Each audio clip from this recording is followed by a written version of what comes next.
नमस्कार, capital TV Uttar Pradesh देख रहे हैं आप। मैं हूं आपके साथ पूजा। आज खबरों की खबर में बात करेंगे कानून और धर्म की। सावन के पावन महीने की शुरुआत होने वाली है। भगवान शिव की पूजा अर्चना करने के लिए सावन का महीना सबसे उत्तम और शुभ माना गया है। शिव भक्त सावन के महीने का वर्ष भर इंतजार करते हैं और अब ये इंतजार खत्म होने वाला है, क्योंकि इस बार सावन महीने की शुरुआत 25 जुलाई से हो रही है। सावन महीने में सबसे खास माना गया है कावड़ यात्रा, पर इस बार कोरोना का साया कावड़ यात्रा पर भी पड़ा है। कानून के लिहाज से कावड़ यात्रा पर रोक की बात उत्तर प्रदेश में की जा रही है और आज खबरों की खबर में ही बात करेंगे धर्म और कानून की। हिंदू धर्म में कावड़ यात्रा सैकड़ों वर्षों से चली आ रही है। सावन के महीने में केसरिया वस्त्र पहने अपने कमंडल या कावड़ में पवित्र नदियों का जल लेके भगवान शिव को चढ़ाने के लिए होड़ लगाते शिव भक्त कावड़िया कहलाते हैं। पर इन कावड़ियों पर कोरोना का साया है। दरअसल कावड़ यात्रा में कोरोना गाइडलाइन का ध्यान रखना बेहद जरूरी है।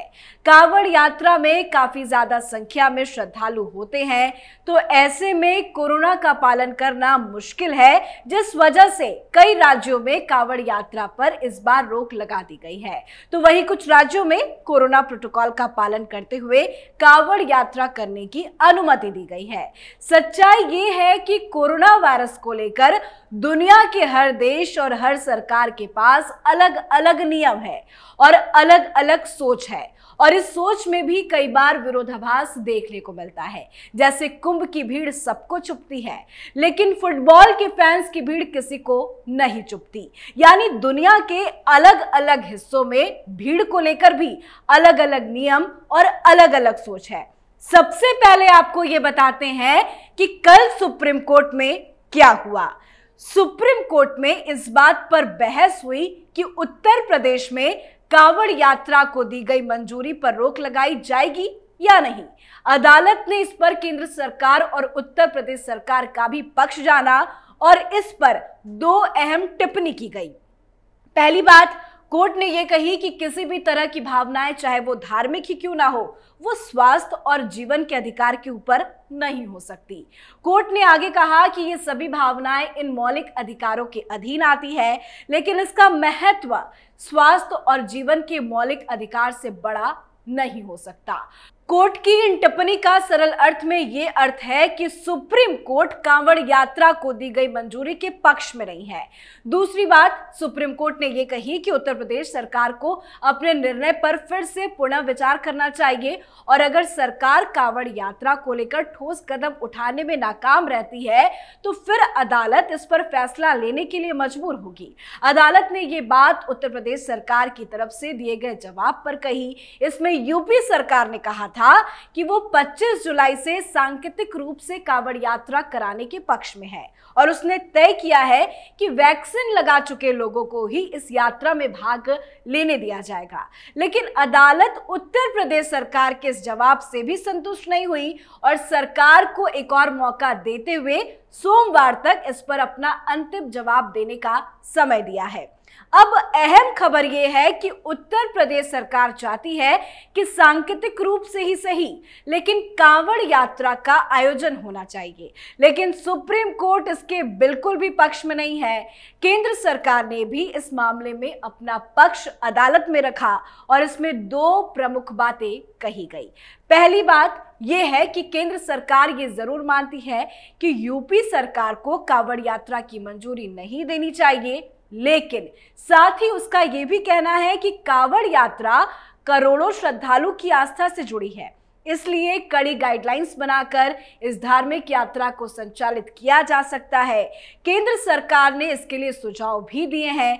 सुझाव ये है कि उत्तर प्रदेश सरकार पवित्र गंगा जल को टैंकरों के जरिए अलग अलग जगहों पर उपलब्ध करा सकती है, ताकि आसपास के श्रद्धालु वहां से गंगा जल ले जा सके और अपने पास के शिव मंदिरों में जल अभिषेक कर सके। अब यहाँ सवाल ये नहीं है कि कावड़ यात्रा होनी चाहिए या नहीं, सवाल ये है कि क्या किसान आंदोलन को लेकर आपने कभी सुप्रीम कोर्ट को इतना सक्रिय देखा है? कोरोना पूरी दुनिया के लिए एक है और ये बीमारी किसी धर्म, जाति और देश के साथ भेदभाव नहीं करती। ये कांवड़ यात्रा में भाग लेने वाले श्रद्धालु से भी फैल सकती है और ये दिल्ली की सीमाओं पर पिछले लगभग 8 महीने से आंदोलन कर रहे किसानों से भी फैल सकती है। लेकिन इसके बावजूद सुप्रीम कोर्ट कांवड़ यात्रा के आयोजन को लेकर तो स्वतः संज्ञान लेता है, लेकिन वो किसान आंदोलन पर कभी कुछ नहीं कहता। केरल की सरकार ने ईद को देखते हुए कोरोना की गाइडलाइन में 3 दिन की ढील दी है। 18, 19 और 20 जुलाई को केरल में तो तमाम दुकानें रात 8 बजे तक खुली रहेंगी, जहां से ईद मनाने वाले लोग नए कपड़े, खाने पीने का सामान और सोना चांदी खरीदते हैं। अब जरा ये सोचिए कि इस दौरान इन दुकानों पर लोगों की कितनी भीड़ होगी और क्या यहाँ खरीदारी करने वाले लोगों से कोरोना की नेगेटिव रिपोर्ट यानी वैक्सीन लगाए जाने का सबूत मांगा जाएगा। जबकि केरल देश के उन राज्यों में से है जहां संक्रमण के नए मामले अब भी बढ़ रहे हैं। पिछले 24 घंटे की बात करें तो 24 घंटे में केरल में 14,000 नए मरीज मिले हैं। तो सवाल यह है कि क्या सुप्रीम कोर्ट केरल सरकार के इस फैसले पर स्वतः संज्ञान लेगा? क्या कोरोना का सारा बोझ उठाने की जिम्मेदारी सिर्फ कांवड़ियों की है, ईद मनाने वालों की, आंदोलन करने वालों किसानों की नहीं है? आपको बता दें कि कोरोना संकट को देखते हुए इस बार उत्तराखंड सरकार ने कांवड़ यात्रा पर रोक लगा दी है। कांवड़ यात्रा को लेकर उत्तराखंड पुलिस सख्त है। 24 जुलाई से हरिद्वार बॉर्डर को कांवड़ियों के लिए सील कर दिया जाएगा।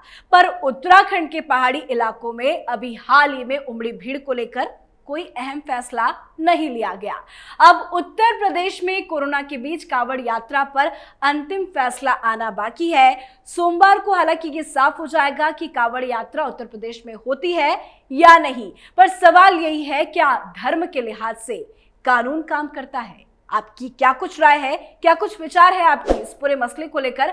कमेंट करके जरूर बताएं। नमस्कार। 2 साल पहले शुरू हुई एक मुहिम, मीडिया में एक नया आंदोलन, शपथ झूठ को बेनकाब करने की, संकल्प सच को आप तक पहुंचाने का। और इस क्रांति को मिला आपका साथ। हर दिन हमसे जुड़े लोग, 10,70 करोड़ से ज्यादा दर्शक हमें देख चुके हैं। अब है आपकी बारी। उत्तर प्रदेश में नए आंदोलन की तैयारी। आपका कैपिटल टीवी अब और स्पेशल और fresh. Capital TV Uttar Pradesh.